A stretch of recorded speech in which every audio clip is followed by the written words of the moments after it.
Hello, my friends. Welcome once again to Spiritism, a closer look.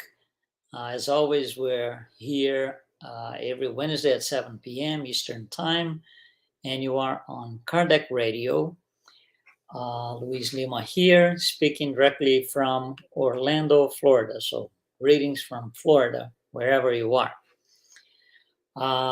As always, I'd like to show you our contact. You have in the bottom of your screen how to get in touch with us for comments, suggestions, questions, or even to request a topic or a subject for us to discuss here on the program.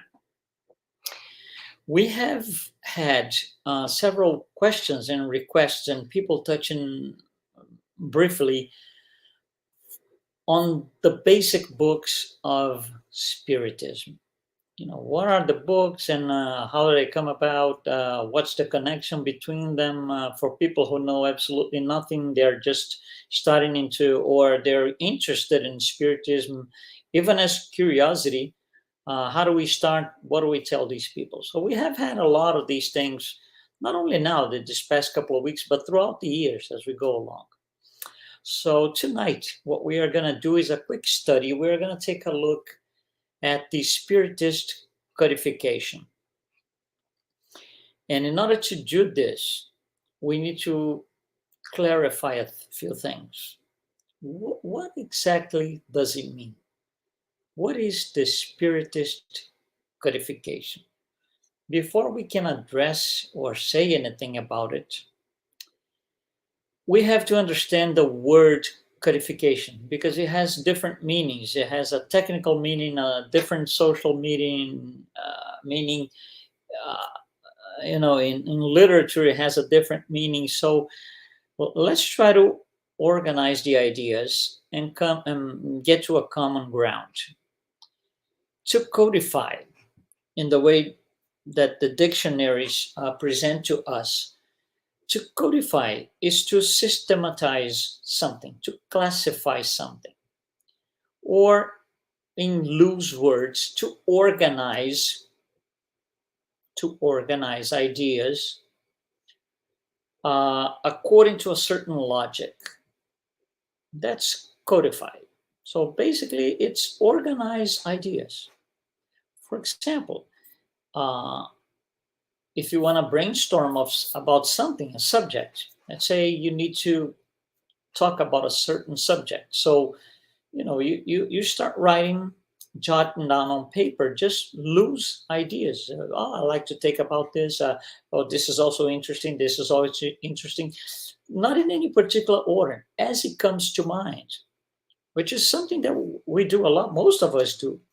So after a while, it could be a day or a few hours or a few days or weeks, what you have is a list of ideas, but they're not necessarily in the order that you think they should be presented or in the order they are required to be presented. So you need to organize that. You need to, what I put down as my second line, number 2, is actually going to be at the end. Something that I put on the very bottom needs to be brought closer to the beginning. So you are organizing the ideas.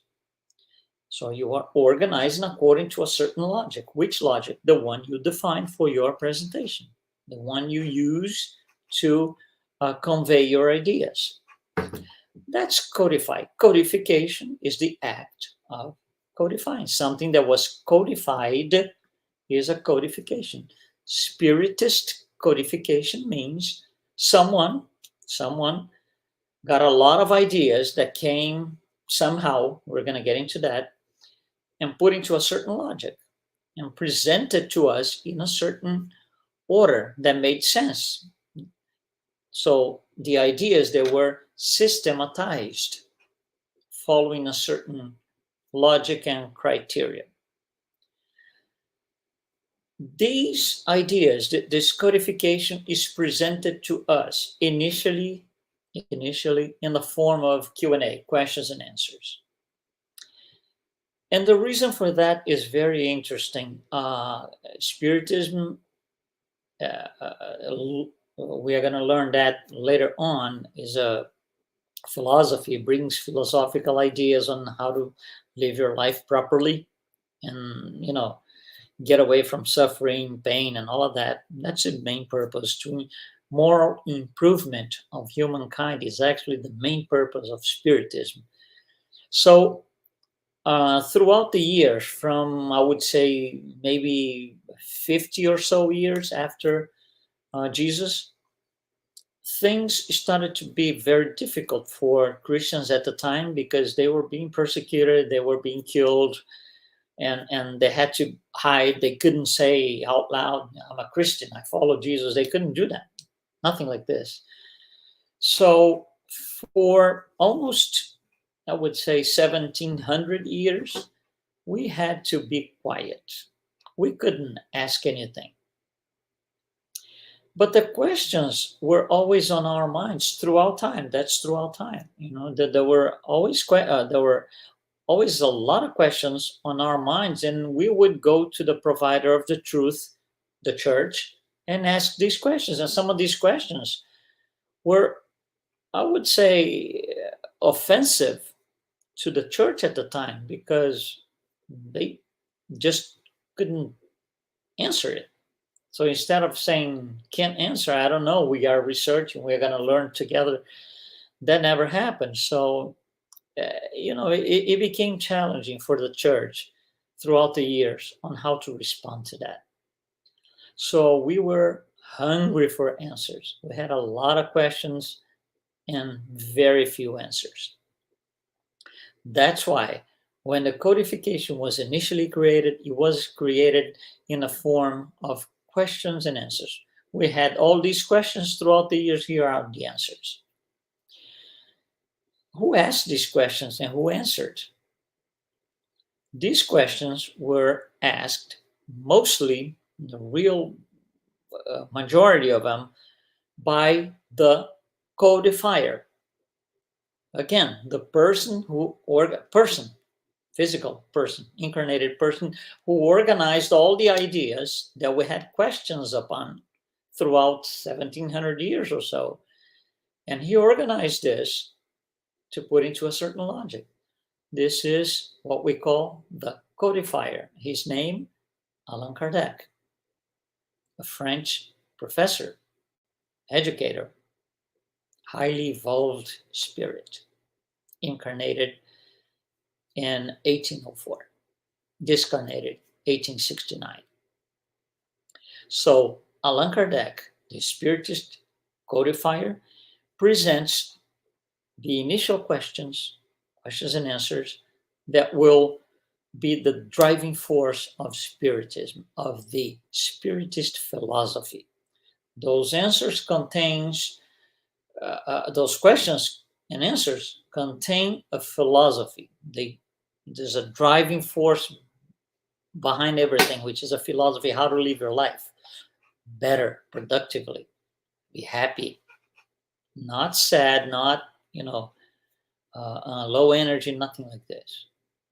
Spiritism is very positive in its aspects, in all of its aspects. So when this was presented to us, he was presented into 4 parts. Initially, in the first book of the codification, Spirit's book, okay, presented to us in 4 parts. And Allan Kardec, the codifier, gave us names for these 4 parts. Part 1, first causes. Part 2, spirit world. Part 3, moral laws. Part 4, hopes and consolations. Now, for him to be able to get all of this together, it's a tremendous amount of work, you can imagine. Tremendous amount of work. So for him to be able to go through everything and convey all of this, put on a book to us, he wouldn't have to explain, like every book, right? In the introduction, you kind of explain what's coming or what to expect for the reader. However, this was something fairly new. There were no precedents, no references that he could use to explain what was coming, what we were going to read about. Very, very new. So what it did is, in order to explain to us, he couldn't do in a few paragraphs. It just wouldn't work. It wouldn't be even true. So he had to write a number of pages, a considerable number of pages that became the introduction of the Spirit's book, or preamble, sometimes we call, of the Spirit's book.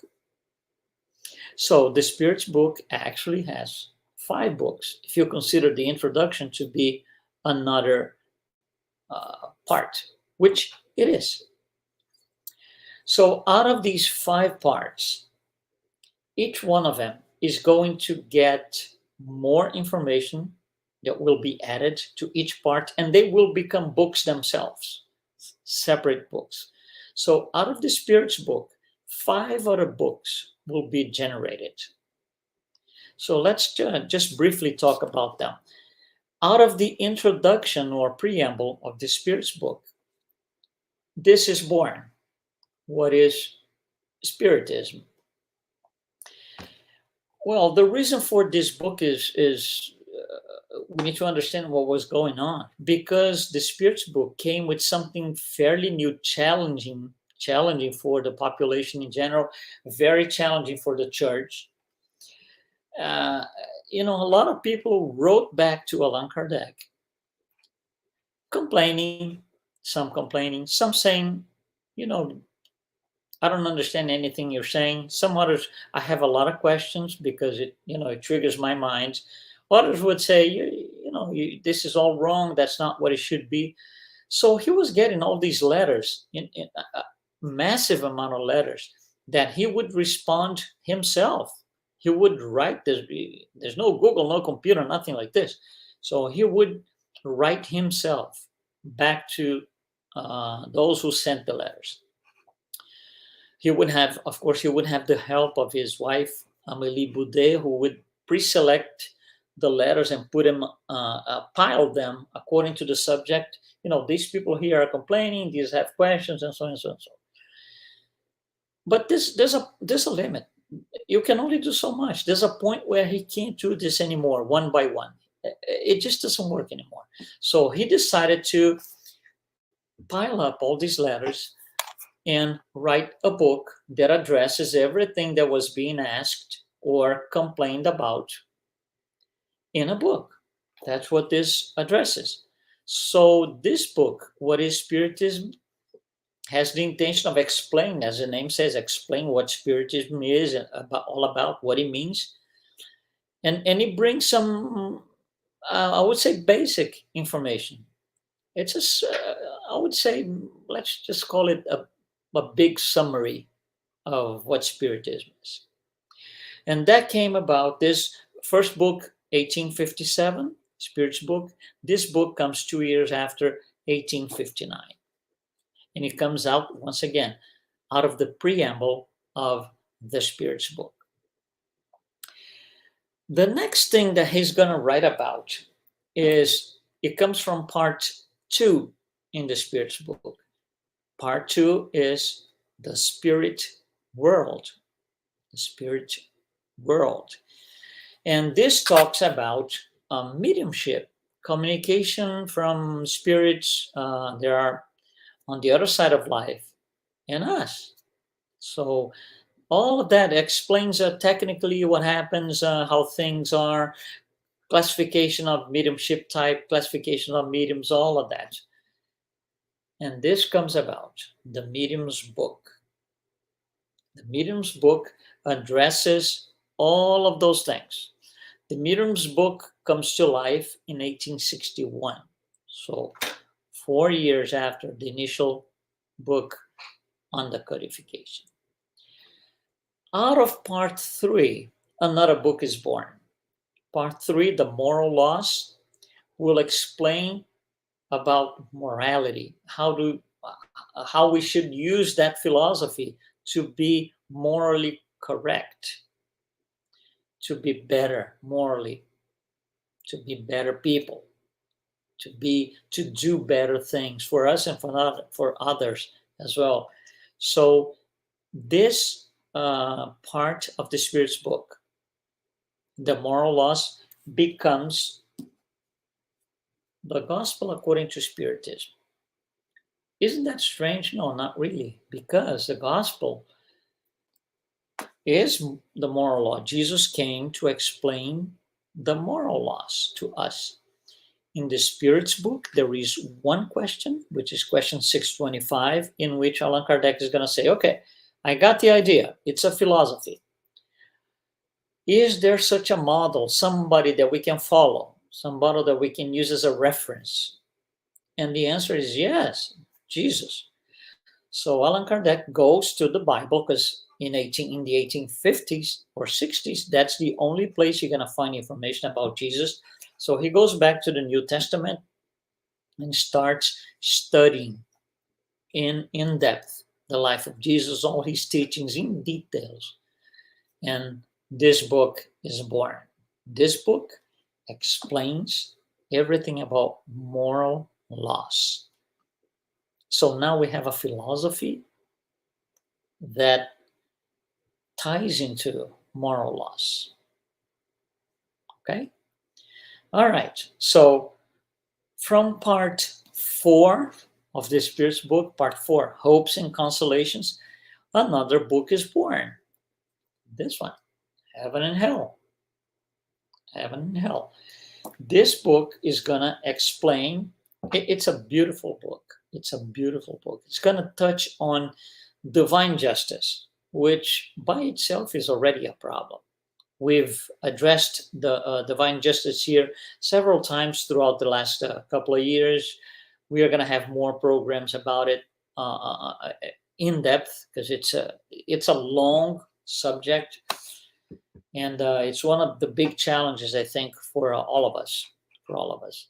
Understand and I would say try to establish a parallel, which is wrong, but we try to establish a parallel between the human law and the divine law, or human justice and divine justice, and that's where we put ourselves in trouble.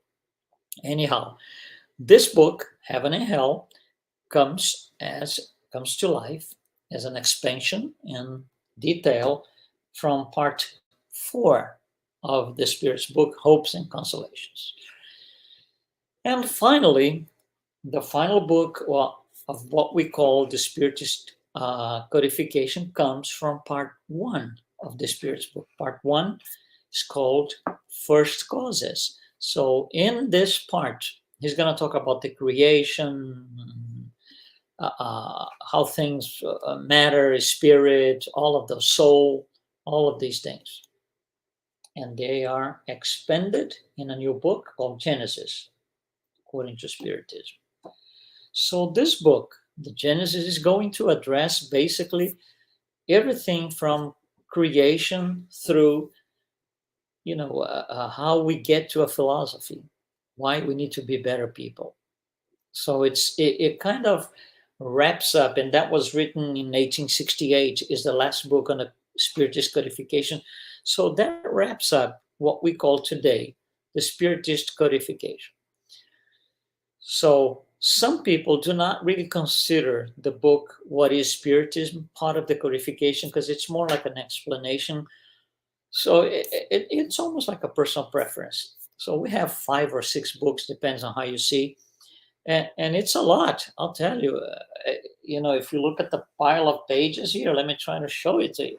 That's it. Those are the 6 books. That's a lot. And we try to read and explain and understand this throughout every week.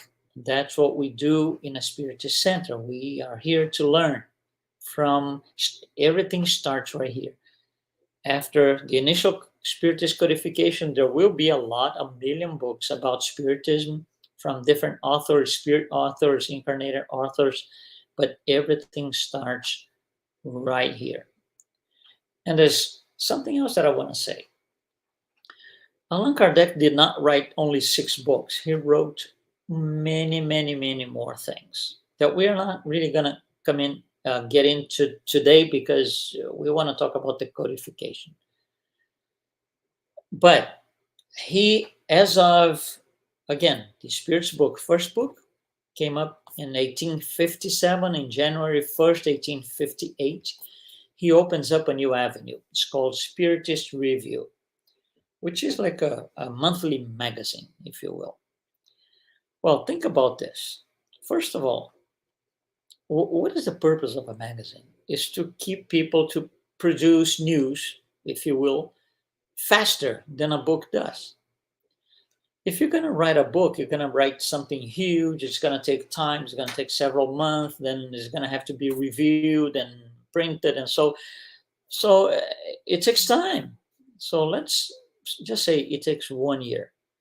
A magazine is something that needs to convey a message faster, maybe every week, every 2 weeks, every month. There are magazines, there are periodics, are weekly, some are bi-weekly, some are monthly, because you can produce information, you can publish information faster than waiting almost another year for another book.